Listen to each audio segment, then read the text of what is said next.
আওয়ামী লীগ আবারও ক্ষমতায় আসবে বলে গ্যারান্টি দিলেন। গোপালগঞ্জবাসীকে বলবো, আপনারা গোপালগঞ্জ থেকে 3 থেকে 5 লক্ষ লোকের মাস্টু টাকা করেন। আপনাদের যে লোকাল যেই সরঞ্জাম আছে সবকিছু নিয়ে এগুলো নিয়ে মাস্টু টাকা করেন। একটা গ্রুপ আমাদের এয়ারপোর্টে অবস্থান নিতে হবে, যেন ডক্টর ইউনুর জন্য এয়ারপোর্টে না আসতে পারে। এয়ারপোর্টে সবকিছু অচল করে দিতে হবে, কোনো ফ্লাইট যেন এখানে না আসতে পারে। আমি শেখ হাসিনাকে উনি যখন ক্ষমতায় থাকেন উনি একরকম, ক্ষমতার বাইরে থাকলে ওনাকে অন্যরকম। She betrayed me, she betrayed the party, Awami League, and she betrayed Bangladesh. আমি হতবাক হয়েছি, কোনো অনুশোচনা নাই, কোনো আত্ম উপলব্ধি নাই, and there is no regret.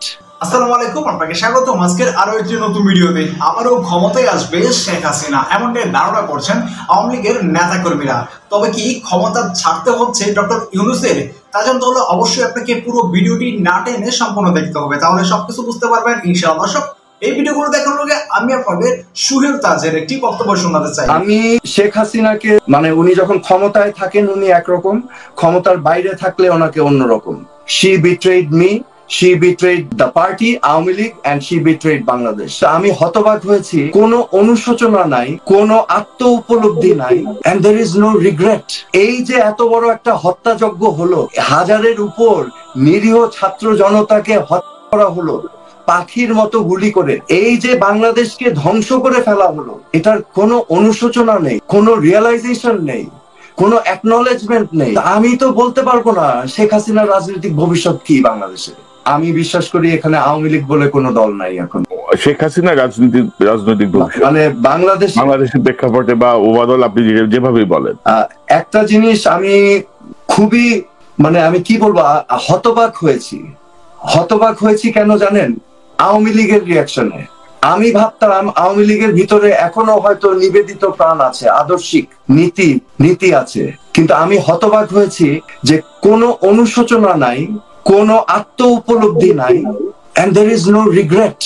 এই যে এত বড় একটা হত্যাযজ্ঞ হলো, হাজারের উপর নিরীহ ছাত্র জনতাকে হত্যা করা হলো পাখির মতো গুলি করে, এই যে হত্যা গুম, গত 15 বছর হাজার হাজার লক্ষ লক্ষ কোটি টাকা পাচার হয়ে গেল দুর্নীতি করে, এই যে বাংলাদেশকে ধ্বংস করে ফেলা হলো, এটার কোনো অনুশোচনা নেই, কোনো রিয়েলাইজেশন নেই, কোনো অ্যাকনলেজমেন্ট নেই। তা আমি তো বলতে পারবো না শেখ হাসিনার রাজনৈতিক ভবিষ্যৎ কি বাংলাদেশে। আমি আশ্চর্য হয়েছি, আমি সরি, আওয়ামী লীগ বলে কিছু তো নাই এখন। এটা কি আওয়ামী লীগ? আওয়ামী লীগ ছিল আমাদের মুক্তিযুদ্ধে, স্বাধীনতার নেতৃত্ব দিয়েছিল, নীতি আদর্শ। আর এই যে গত 15-16 বছর যেটা দেখেছি, এটা কি Awami League? This is not Awami League. এটা হচ্ছে, আমি যেটা বারবার বলছি, বাংলাদেশ ছিল একটা বুফে টেবিল। এই বুফে টেবিলের মধ্যে খাবলিয়ে খাবলিয়ে খাওয়া হয়েছে, এই দেশটাকে চূর্ণ বিচ্ছিন্ন করা হয়েছে।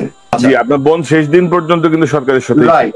আচ্ছা, এখন আমি প্রথম থেকেই এটা পছন্দ করিনি, কিন্তু এখানে আপনাদের বুঝতে হবে যে রাজনীতির অনেক লেয়ার আছে। কাপাসিয়ার মানুষ, কাপাসিয়া গাজীপুরের মানুষ আমার বাবাকে সাংঘাতিক ভাবে ভালোবাসেন এবং শ্রদ্ধা করেন। তারা বারবার প্রেসার দিচ্ছে যে তাজউদ্দিনের সিট যেন হাতছাড়া না হয়, এবং আমার বোনের উপরেও অনেক প্রেসার দিয়েছে মুরব্বীরা এবং শুভাকাঙ্ক্ষী গোষ্ঠী। এবং আশ্চর্যজনক ভাবে প্রধানমন্ত্রী নিজে অনেকটা ওকে ফোর্স করে 2012 সালে বাই ইলেকশনে ঢুকিয়েছিলেন।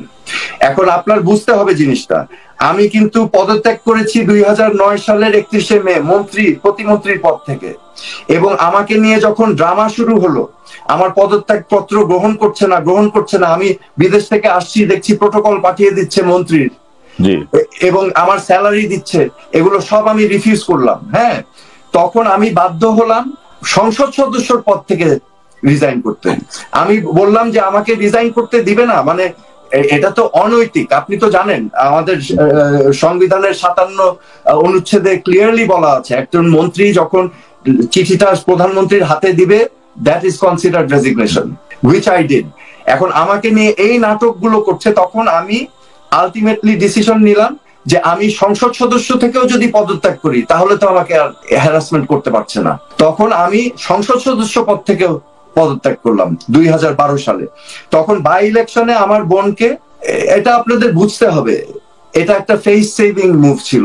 যে এত বড় একটা ধাক্কা খাওয়ার পর তাজউদ্দিন ফ্যামিলির যদি কাউকে রাখতে পারে, এটা কিছুটা damage control for Sheikh Hasina, তাকে রিইনস্টেট করার জন্য বা মানে রাজপথ গরম করার জন্য। তো আপনার কি এরকম কোনো প্রস্তাব আছে হাসিনার পক্ষ থেকে, আপনার আপার পক্ষ থেকে?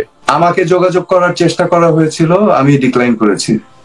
এবং আমি বিশ্বাস করি এখানে আওয়ামী লীগ বলে কোনো দল নাই এখন। এটা কোন দলকে পুনর্গঠন করতে হবে? আওয়ামী লীগ তো নাই। আওয়ামী লীগ গত 15-16 বছর ধ্বংস হয়ে গিয়েছে।